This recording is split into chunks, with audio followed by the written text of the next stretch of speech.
நான் கார்ல ஏறி நேரா ஆஸ்பத்திரிக்கு வந்தேன். ஆஸ்பத்திரிக்குள்ள வந்தனா மணி கரெக்டா 12:30 இருக்கும். நீங்க தான் வாசல்ல நின்னீங்க. என்னப்பா துரும்பா இழைச்சு போயிட்டு என்னை பார்த்து காமெடி பண்ணீங்க, ஞாபகம் இருக்கா? மாமா என்ன சொன்னாலும் என்கிட்ட கரெக்டா சொல்லிடணும்னு நீங்க சொன்னீங்க. என்னை உள்ள கூட்டு போனீங்களா? மாமா படுத்திருந்தார், மூக்குல டியூப் போட்டிருந்தாங்க, ஞாபகம் இருக்கா இல்லையா? நீங்க சொன்னீங்க மாமா யார் வந்திருக்காங்க பாருன்னு கேட்டீங்க. மெதுவா மாமா கண்ணை திறந்தாரா?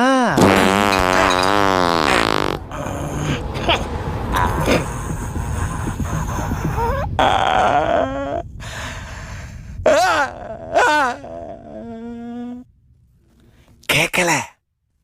அன்னைக்கு காலையில 6 மணி